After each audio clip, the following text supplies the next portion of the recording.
Welcome to the ZedKraze show for tonight, the 29th of September 2017. And what episode does that make it? Number 6. Oh, we're nearly up to double digits, so we're getting somewhere with this, you know? Or maybe we are. I don't know. I'm not sure. Anyway, it doesn't matter.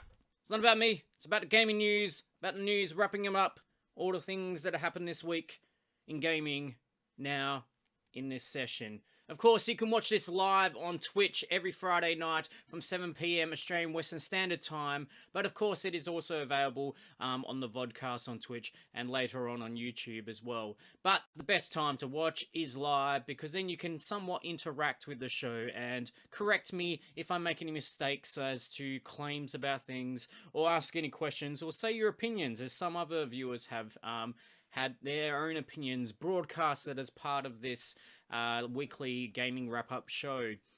Now, we actually have quite a bit to get through this week. It just kept piling up throughout the week. Like each week, I started this show back when we had, what was it, Gamescom, I think was the first episode. And I thought, okay, we're going to have a lot of news this week, but after that, it's going to get a bit quiet and quieter. But it isn't. And I guess that makes sense because we're just about to get into the heavier side of the year as far as like big AAA releases go, and that all starts kicking in from October onwards, leading up to Christmas and that, as they all trying to get all your dollars for that annual gift giving day that happens every year, where some guy in a suit or something supposedly comes down your chimney and, I don't know, breaks into your house and stuff. Anyway, moving on, let's get on to some news. And it wouldn't be the ZedKraze show without actually talking about PlayerUnknown's Battlegrounds. I'm pretty sure we talk about it each week. It's not really a surprise in many ways. It is one of the most, actually possibly the most popular game on Twitch, and also is becoming the most popular game on Steam. So it's worth talking about on a regular basis. It is a game that I like, and definitely I think will be making into probably the top 5 of my year, which is really surprising. It's not the sort of game I'd normally get into. Anyway, because of its popularity, there's another game called Fortnite out there by Epic. And it's a sort of, I don't know, what would you call it? It's kind of like almost like a tower defense Minecraft style game that's going to be free to play next year. But currently you have to pay to get access for it. Well, they're actually releasing a second version, well, they already have actually just this week, called Fortnite Battle Royale. I believe we talked about this in the last episode, and that will be free to play from now, and it'll be both on PC and on consoles. I'm not sure if it's actually on consoles yet, but it's going to beat PlayerUnknown's Battlegrounds to the Xbox, so that's another advantage it has on it. So Bluehole have actually come out and actually kind of said, hey, this game is very similar to what we're doing.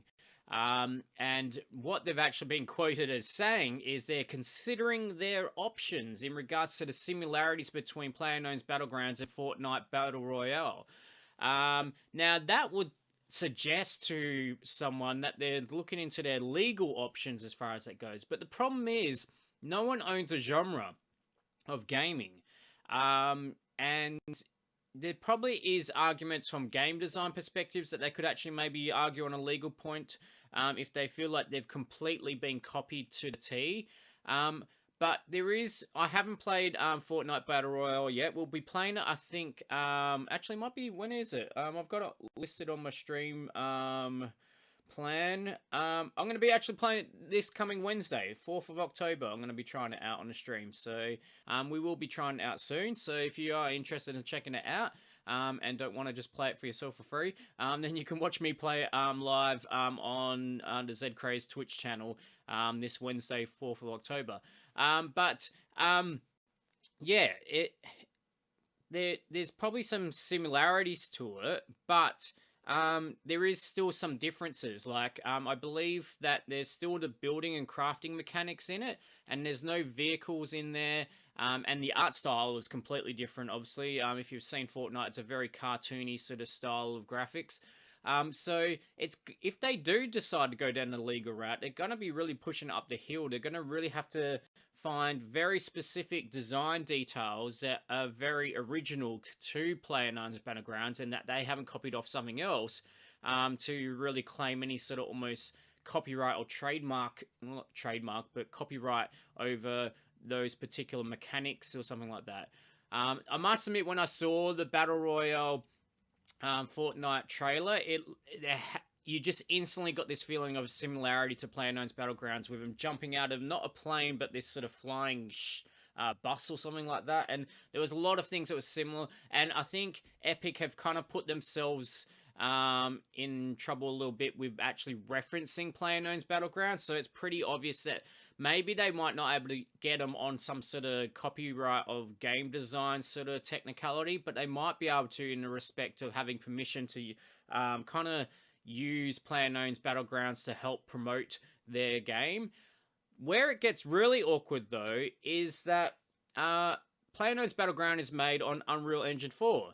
And who makes Unreal Engine 4? Epic, the makers of Fortnite. So, technically, well, not technically, PlayerUnknown's Battlegrounds is licensing its engine off Epic, Fortnite, who make Fortnite. So it's a really awkward situation. It also could be a bit where they can actually leverage that, saying, hey, we're paying these license fees, you're earning money, because with Unreal Engine, they don't actually charge any money up front for the actual engine, but they take, I think it's 5% of your profits.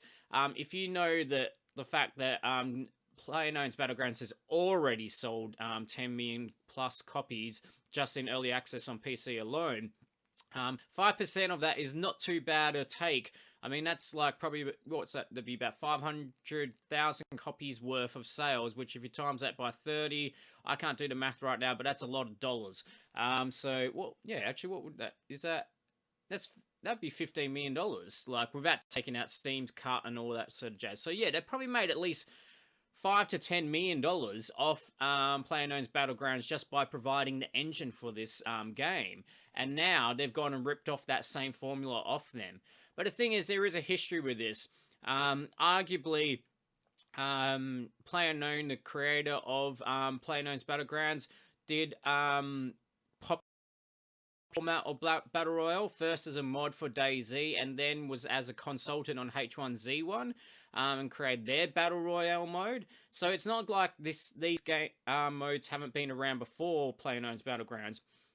And some would claim out there that there's been other games that have been doing this sort of thing for a while. I mean, at the end of the day, it's a bunch of people killing each other in a multiplayer format on an island, you know. You mean, you could argue DayZ was doing that years ago before even PlayerUnknown himself was doing a mod for it. So I'm very much on the idea of protecting someone's rights and that sort of thing in regards to creative sort of stuff. And this does seem like a really obvious cash in by Epic.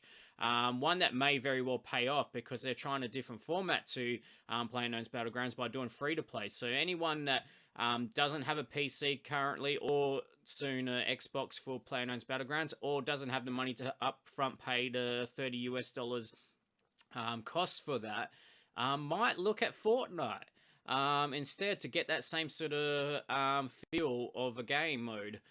So we'll find out a bit more, and we might be able to comment more on this sort of war between PlayerUnknown's Battlegrounds and Fortnite Battle Royale in future. But first, yeah, let's try out the game this Wednesday and see what it's like, and see if PlayerUnknown's Battlegrounds even has anything to worry about. I think I saw someone actually write that the game is good, the Battle Royale game is good. There is definitely similarities to PlayerUnknown's Battlegrounds, but that person could see them going in very different directions, the games. Like, their roadmaps for how they're going to develop those games are going to go in quite different directions. I mean, the crafting and building element alone in Fortnite will probably make it quite a different game in 6 months' time. So perhaps right now it may seem concerning that a big company, the one that owns the engine that made, that is behind PlayerUnknown's Battlegrounds, but you know, PlayerUnknown's Battlegrounds already have like a 10 million player base head start here. And they're the ones that are known. Fortnite, people argued if it wasn't for Bluehole mentioning this game, that people might not even be talking about Fortnite right now, because it's been a bit of a fizzer so far, I think, because they have done this early access mode where you have to pay for a free-to-play game early. And I must admit, I slightly considered, thought, oh, you know, you can get to stream it, you know, 3 to 6 months earlier, then it'll come out free to play. But, you know, to be honest, I don't think it looks that interesting, the game as it is. So I'll try it out when it's free to play, and I'll be trying out, obviously, the Battle Royale mode when it's free to play, or is free to play now. But yeah, I'm not racing to drop dollars on that game, because it's, one, the art style is not really my style, and two, it doesn't look like that much of an engaging game. But who knows, we could be surprised. So tune in this Wednesday on the ZedKraze channel to find out, yeah, what I think of Fortnite Battle Royale. Moving on to other news items. Another big shooter you may have heard of, Star Wars Battlefront 2. It's coming out very soon. I believe it's in November is the actual official release date, but the beta is coming out very soon as well, and we'll be actually streaming the beta of that. I think that's the next stream after the Fortnite Battle Royale stream. Let me just check my schedule. Yeah, so not this Sunday, but the coming Sunday, 8th of October, I'll be streaming the beta of Star Wars Battlefront 2. Too many battles going on. And we'll be trying that out, see how it is. EA just recently released a new trailer featuring what's the name? The actor that plays Finn, is it? The guy that used to be a stormtrooper, but then he became something else. Oh, not something else. He became a hero, I guess. He went to the good side. So yeah. He was voicing over this new trailer that came out, and it was quite interesting, really. It was, showing all the new content that's coming out, and that content includes much more content than before, obviously. There's 18 locations versus 4 locations. There's 14 heroes versus 6 heroes. When I say versus, I mean this is what was in Battlefront 1, the one from, what was it, a year ago or so? Not the original Battlefront. There's 39 vehicles versus 11. And also, there'll be free DLC coming. So Finn himself and another character will also be coming as a free character in the actual game. So yeah, there's a lot more content. I mean, you look at that, you're talking about double to triple the content, really. I think EA have really learnt from their whole paid DLC issues from the last game. So this time round, I think people are going to be a little less skeptical of the game, and not going to be split up so much with the player base and that as well. So I think, I'm really actually quite interested in the game right now. And that's why I'm quite keen to try out the beta, and maybe the beta will actually convince me to actually get it. It wasn't on my buy list before. Maybe I would pick it up later on for cheap, but now I think with it being with all this new content, I think it's going to be really good. Moving on. If you are wondering why I do seem a bit distracted in the stream right now, I'm hearing a beeping in the house right now. And I'm just wondering, I'm hoping it's not a fire alarm, but if you start seeing green screen flames coming up, you'll know why. Moving on. Let's try and stay focused. New subscription games. So if you are a subscriber to one of either Sony's or Microsoft's subscription services with their consoles, new games have been announced for next month. For PlayStation Plus, there's Metal Gear Solid 5, Amnesia Collection, Monster Jam Battlegrounds, Hustle Kings, Hue and Sky Force anniversary coming out. So when I mentioned Amnesia Collection, that's those Amnesia games. I've forgotten the names of them. There's like a pig one and another one. It's from the makers of Soma. If you enjoyed that freaky game, this was another sort of collection that came before that. And for Xbox games with gold, we've got Gone Home, The Turing Test, Rayman 3 HD, and Medal of Honor Airborne. So yeah, PlayStation Plus in particular, the past couple of months has actually been really good. They had Just Cause 3 last month, and that I actually gave up my subscription. Probably, when was it? I'd say was yeah, probably about 6 months ago, I'd say, because I just wasn't finding the value. I wasn't really playing the games. Now I don't play much online on console. But yeah, yeah, the past couple of months, they've had some games I really would like to play. I would have liked to try out Just Cause 3, Metal Gear Solid 5. I've never really played any Kojima's games, but ever since Death Stranding was announced, I've become really interested in the idea of maybe trying out a Metal Gear's game. And the Amnesia Collection would be also quite interesting and scary as hell. But yeah. Next up, speaking of consoles and console wars, we've got Sony versus Switch. Now, with the success of the Switch so far, people have probably been wondering, oh, is Microsoft or Sony going to make their own kind of hybrid console that is portable and that sort of thing? Especially Sony, because Sony has been in a portable game with the PlayStation Vita and all that. Sony have just announced that they have no plans to release a competitor to the Switch. They haven't seen great sales outside of Japan for the Vita, which is not really surprising, really. And if you look at the game collection that is on the Vita, it is quite Japanese oriented. There's quite a lot of very specific Japanese sort of RPGs and that on that, which does make it popular with a certain cult audience, but the Vita overall has not been able to compete with the 3DS or now probably even the Switch. Probably in a short amount of time that the Switch has been out, I wouldn't be surprised if the Switch has sold more copies than the Vita over many years. And Sony also mentioned the fact that PlayStation 4 still dominates all consoles with, about 60 million plus consoles. So while I think the Switch has sold something between like about 5 or 10 million already in the past sort of 6 months, it's still got a long way to go till it's really a concern on a whole console point of view as far as competing with PlayStation 4. So Sony not getting into that space yet, but who knows? Maybe PlayStation 5 might have some sort of hybrid side to it. I think Switch have really quite nailed quite well the hybrid console sort of style, but how do you do that when you're trying to produce a high-end console like a Sony PlayStation? It's a bit harder to say because of battery life, because of processing power within a small amount of space. But maybe Sony can think of a way that can kind of give you a away experience while still having a home console that is beefy and that sort of thing for PlayStation 5 whenever that may come out, which is no doubt years away still. Next up is the Atari Box, another console. You may have heard of this. Atari are making a bit of a comeback. They're releasing a console called Atari Box. When I heard that name Atari Box, I kind of thought, well, is this going to be a Steam Box? Which, if you don't know what a Steam Box is, a Steam Box is like a little portable console that runs off, I believe, Linux and runs a version of Steam as an operating system sort of thing, based on Linux. And that means you can play any sort of Linux-based PC games that are on Steam, except for, as long as the console, the Steam Box can actually handle the specs, of course.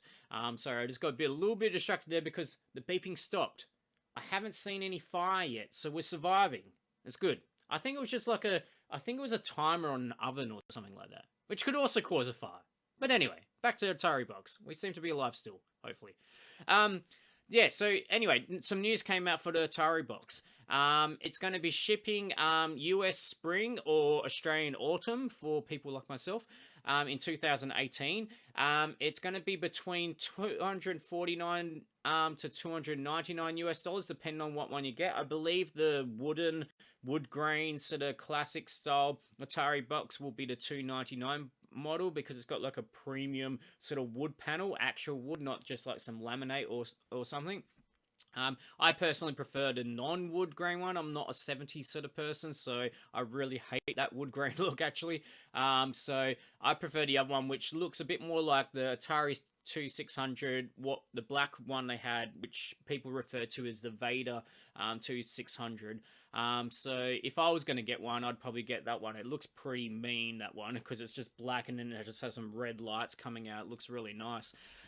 Yeah, so it does sound quite much like a Steam box. It runs on Linux using a custom AMD Radeon graphics processor. So it's one of those system in a chip sort of scenarios where you've got the CPU and the GPU built into the same chip.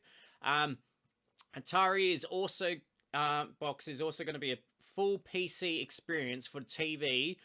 Bringing you streaming applications, social browsing, music, and more. So it is very much sounding like a Steam box.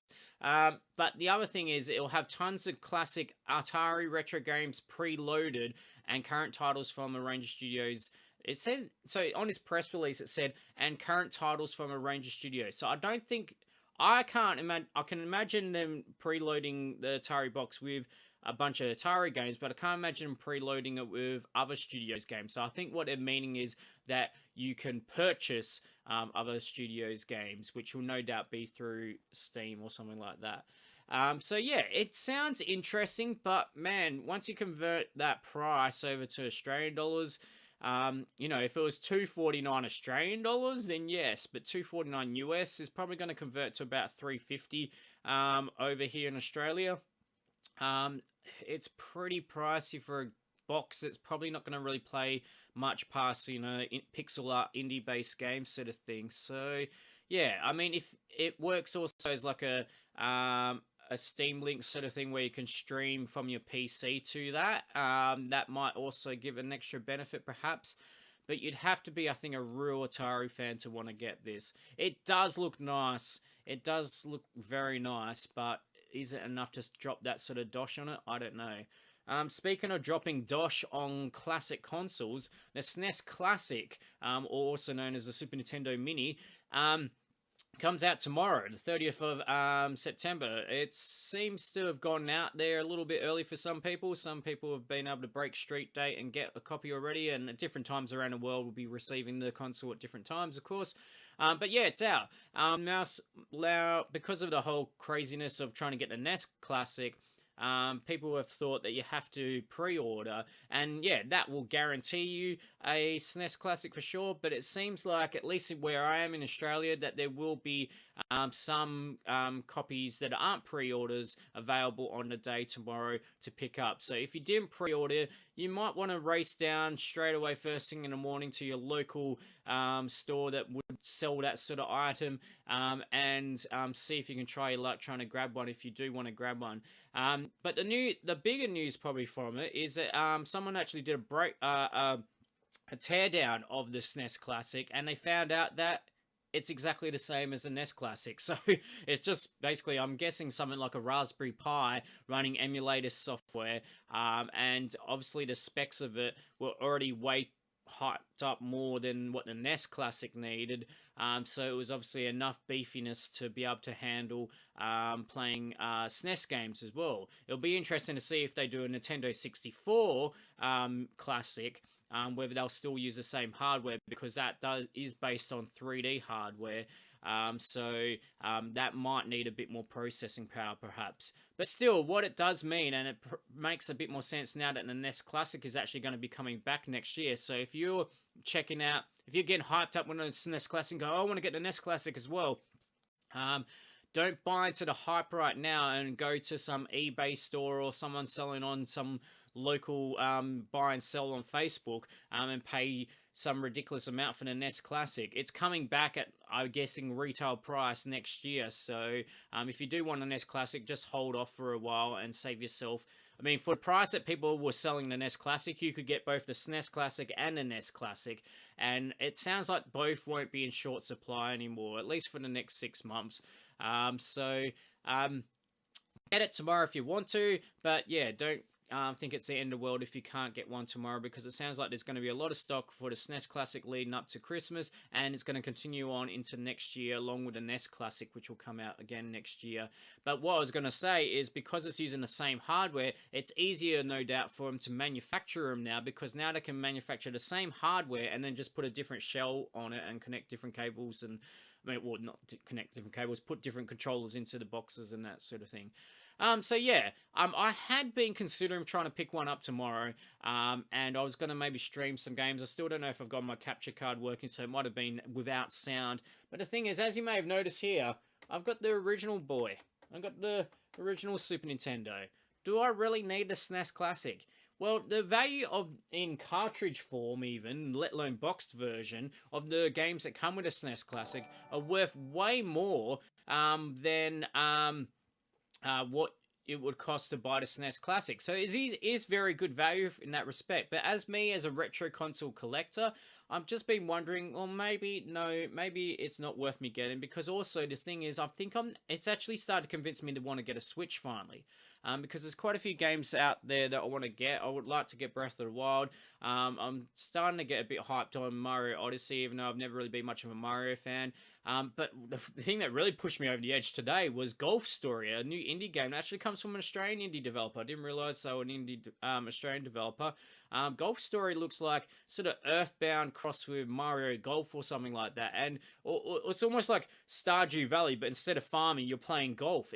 I don't know why. I know it's just a little indie game worth $20 or whatever sort of thing, but today I was just looking at it, it's like, it's a Switch exclusive, and I was like, I really want to play that. Is it enough to buy a $470 console? Probably not, but maybe along with Zelda and Mario and maybe some other games that are coming, maybe it's worth it. And then I started thinking, well, once release Virtual Console on Switch, which unfortunately they haven't yet, I think I would prefer to have just purchase those retro games for the SNES and the NES on the Switch instead, so that I can take it wherever I want to play retro games. That's, I think, a more of an advantage to me over my actual retro consoles than having this little mini console that, yes, you could transport it around, but you don't have a screen, you can't play it on a plane and such. So I think I'm leaning towards wanting to do my classic gaming on a Switch. And yes, you won't get all of those games for the same price, not even including the price of the Switch itself. But I was looking through the list, and while I'd be happy to play any of those games on the SNES Classic, it's a amazing list of games. Definitely some of the best games of that generation. I'd be happy to play any of those games.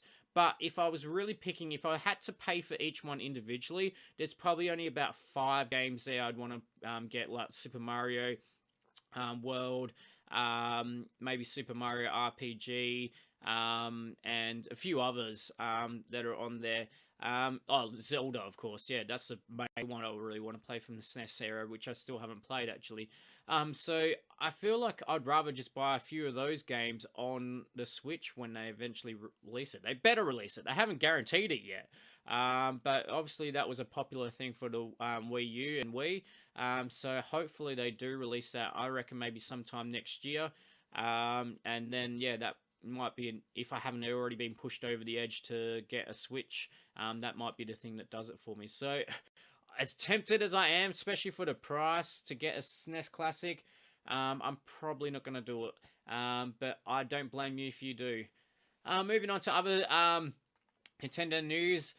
When we talk about 29th of September, which is today, or it's getting to the end of today for me in Australia, the new update for Super Mario Run on iPhone and I believe Android as well now has a new update and also a special price.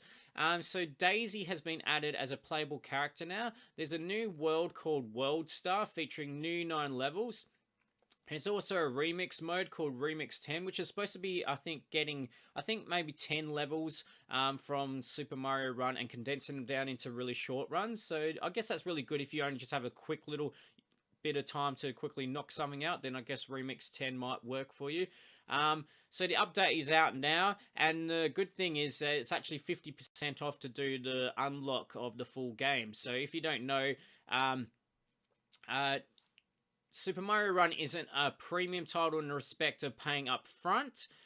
It's not a free-to-play in respect of having to pay like tens of thousands of dollars for gems and that to unlock things and make time as fast. It's actually, it's almost like a demo that you can then pay to unlock the full game. And I think that's a really ethical method in that. But I don't think it's worked out as well for Nintendo as it has with their free-to-play games on iPhone, unfortunately. So in many ways, I feel like I'm considering... I was quite tempted when it first came out to get the full on... because it's a really polished game. To get the full unlock back then. Now it's 50% off for the next 2 weeks. I'm really tempted by it because even though it's still $8 Australian dollars, to have a very polished Nintendo game on iPhone, I almost feel like doing it to support Nintendo and say, hey, yeah, keep giving us premium experiences. Give us a good Zelda game on iOS. Give us good other, Yoshi games or Mario Kart or whatever, sort of thing. I think, yeah, if we can show Nintendo that we are willing to pay a certain amount of money for games, premium-wise, then hopefully they will commit to that format because I think $15 Australian dollars was too high, but $8 seems to be around the premium price now for good iOS games now. So I think it could be worth supporting if you do dig the game and you just haven't quite bought it yet. So, but just remember that special is only for 2 weeks. But it is also a good sign that Nintendo are updating it with new levels and stuff. Hopefully that's a continued thing, and maybe we might see new levels every 6 to 12 months until they decide to stop supporting it, I guess. Other iOS news, Inside, probably my second favorite game of 2016. It's from the makers of Limbo, and yeah, just an amazing game that's coming to iOS. It's also coming to Switch as well. It's interesting because Limbo is one of the only games I've actually replayed, and I've actually played it on my phone. I've played it on, I think, PS4 or PC, and then I got it for my phone, and I've almost completed it on there. It's one of the rare games I've actually gone and done a playthrough again on it, and it worked really well, and as long as you play at night time, it still suits well. Inside is so cinematic, though, even more so than Limbo, that I feel like playing that on iPhone or something like that is not gonna give you the same feeling or experience. So yeah, it's awesome if you haven't played it yet. It gives more people an opportunity to play. Obviously, Switch owners and also people that might not even have any consoles or PC at all for gaming. But I don't know if I'll be rebuying it on iOS to do a replay. But who knows? Maybe it'll give me a good excuse to do that. So keep an eye out for that.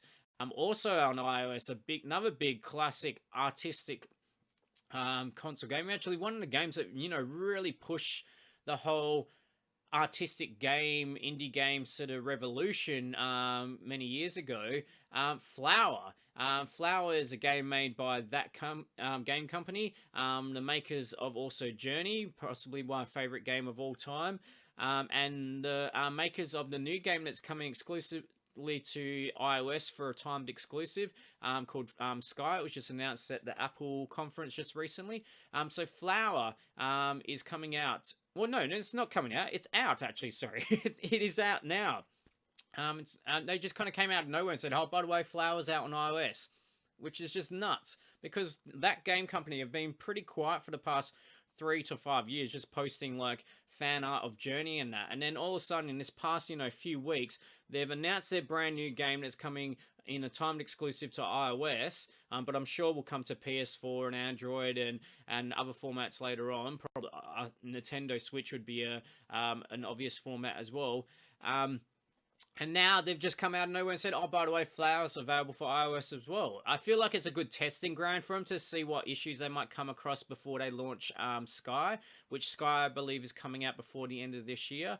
I'm really looking forward to that, and I'm happy I'm an iOS version owner because it means as a that game company fan, I can get onto that straight away and not be disappointed. Because I do feel a bit sorry for those PS4 fans because they're the fan base of that game company because those titles were all exclusive originally for PS4. But this also gives us a sign that maybe they've managed to buy their IP back because Flower was originally part of that Sony PlayStation exclusivity deal. So if it's now on iOS, perhaps we might eventually see Journey on iOS. And Flow, I think, is their other game, the first one that exclusive contract with Sony. So Good signs. Once again, I think Flower would be fine on your iPhone. Journey, once again, such a cinematic thing, sort of game. I wouldn't want to be playing that necessarily. Not playing it on a big screen. I think it would ruin the experience in many ways. But once again, they're very focused on accessibility and get more people to play their games. So maybe that's going to come soon. Journey on iOS. We'll have to see. More iOS news in general, in a weird way.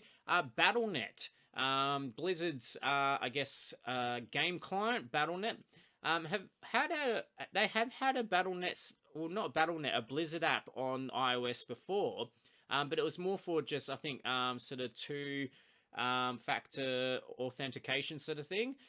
Which just didn't make sense. It's like, why don't you just have like a chat app as well, that sort of thing? Well, they've finally done it. They've released a Battle.net app. It's out on iOS and Android, so you can now chat to your Battle.net friends on your phone now or your tablet. So that's good news for, and I think it's also maybe showing the expansion of Battle.net, with, you know, obviously a non-Blizzard game, Destiny, which is owned by the same publisher, Activision, being put onto Battle.net. It's going to be interesting to see how Battle.net evolves over the coming years, because it feels like it might be expanding a bit further out and getting a bit more out there.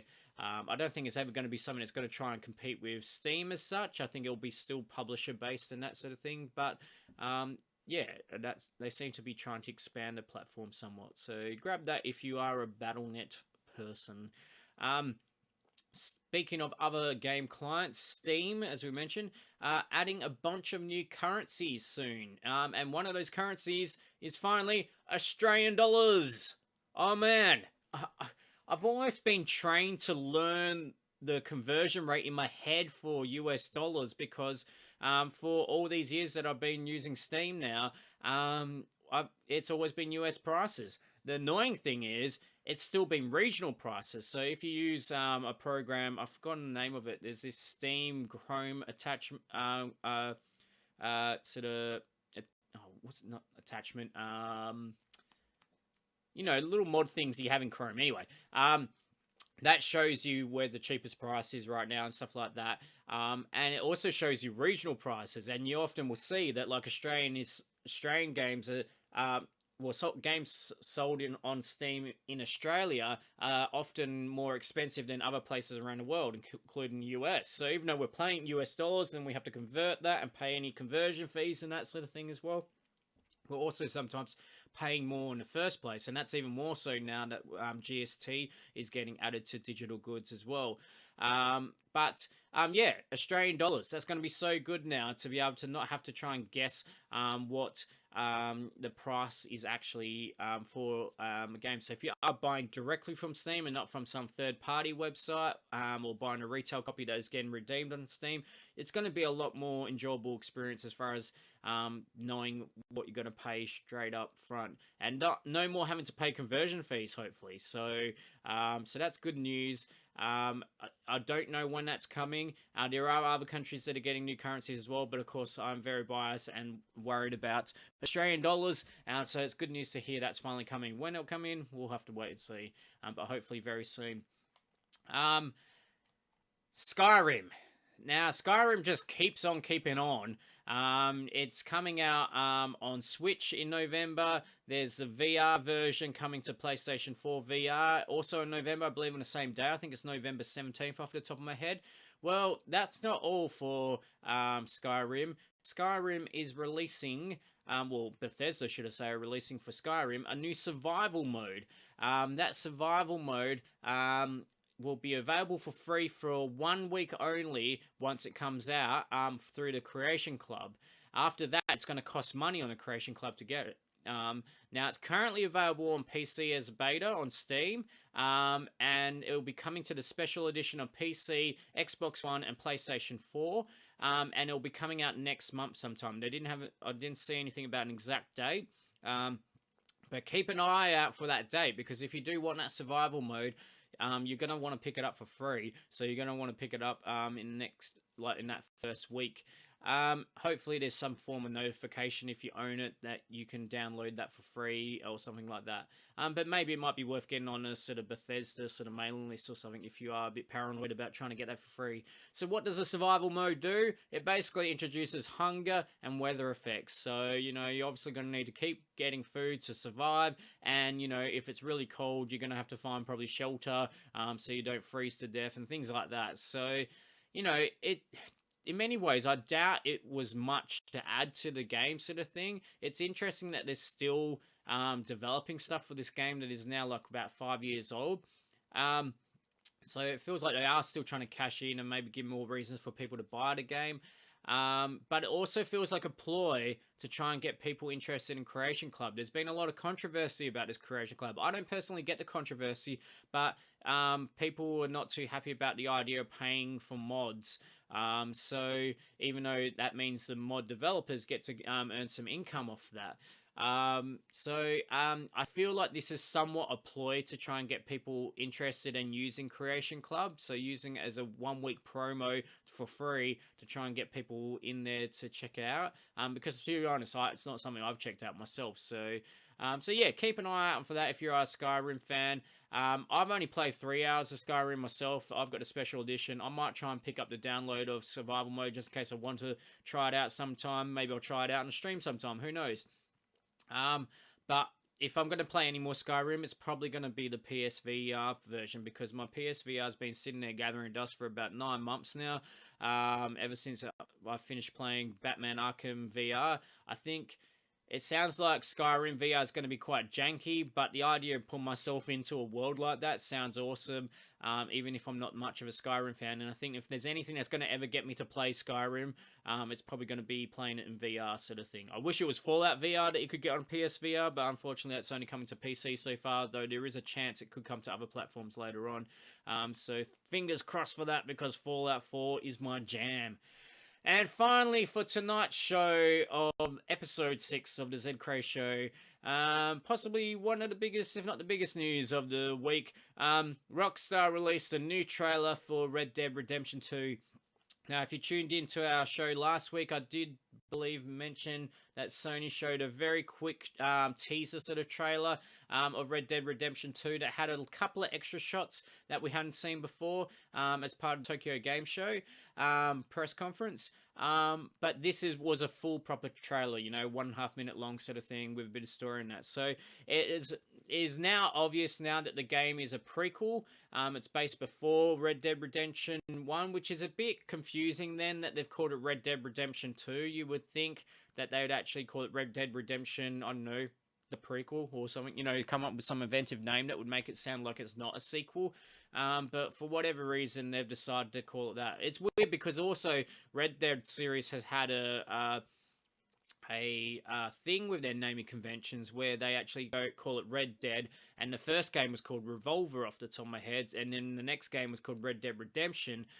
So really, Red Dead Redemption 2 is actually the third in this series of Red Dead games, but it's actually a prequel to Red Dead Redemption 1. So it's a bit confusing in that respect, but whatever. Who cares what it's called? It's going to be great, I'm sure. And yeah, so the description of the Red Dead Redemption 2 trailer says, the story of outlaw Arthur Morgan and the Van der Linde gang as they rob, fight, and steal their way across the vast and rugged heart of America in order to survive. Coming spring 2018 to PlayStation 4 and Xbox One. So PC owners, I wish it was coming to PC, but I'm sure Rockstar are going to cash in on that in a couple of years' time with a remaster instead and get you to buy it twice instead. So, of course, I'm picking up on PlayStation 4 day one. It's interesting. It seems to be one or two other characters that are the main character, not John Marston. But from what I read, that this gang is maybe the gang that John Marston was actually involved with before. So perhaps because it is a prequel, we might actually see John Marston maybe as not a playable character, but at least we might meet up with him at some point. So it's going to be interesting in that respect. I really wasn't digging the characters though. They seemed really like chumps. They're outlaws, so they're horrible people in some ways.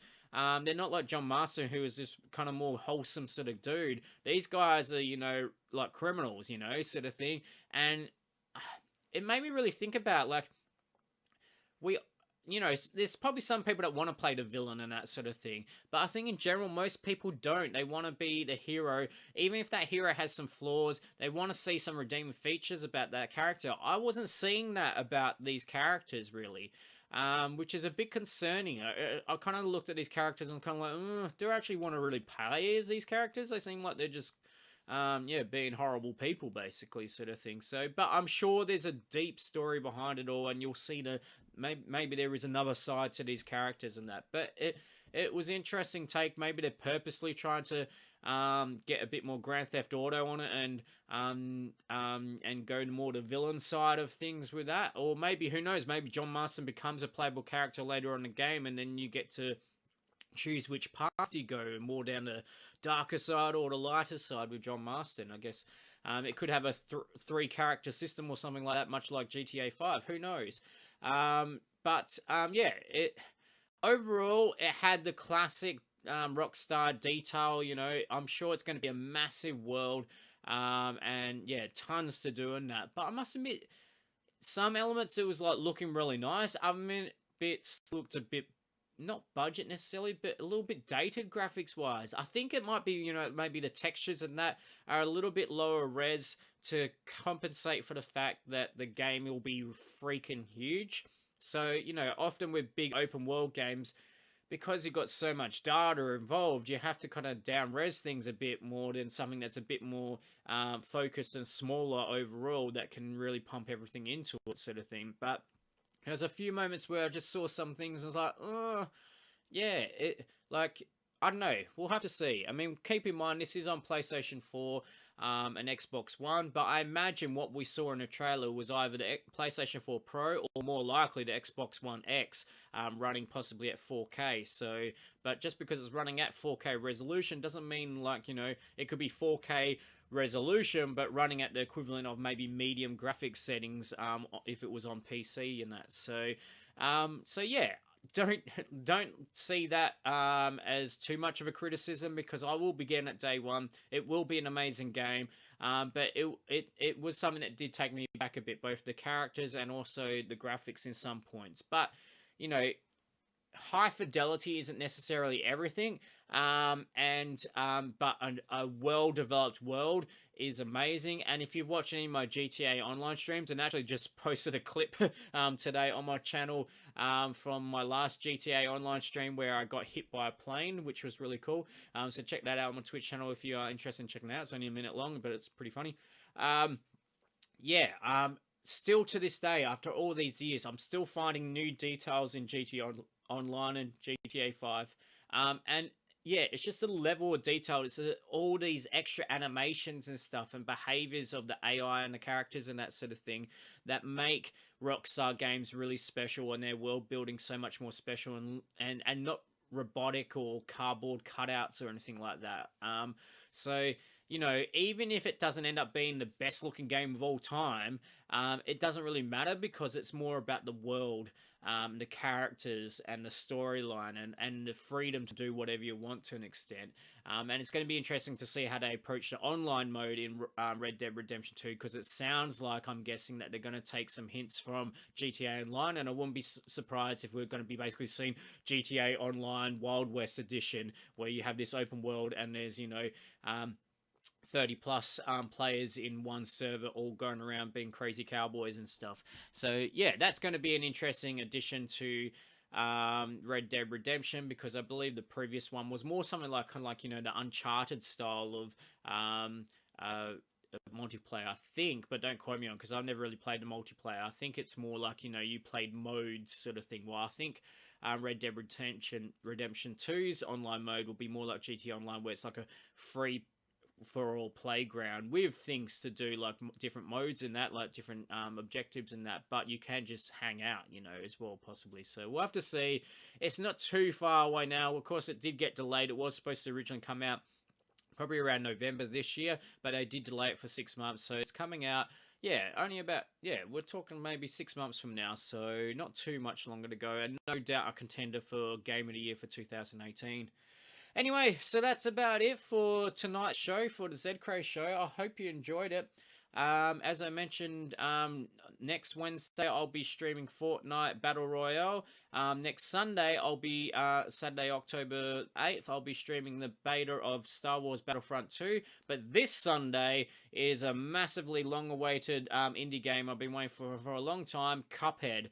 So if you'd like to check out Cuphead, tune in this Sunday, the 1st of October from 7 p.m. Australian Western Standard Time, and I'll be checking that out, and no doubt sucking, because it's supposed to be a really brutal game, so it's going to look amazing, but I'm not going to look amazing, so we'll have to just deal with that, won't we? Anyway, that's it for tonight's show. I hope you enjoyed it, and until next time, check ya.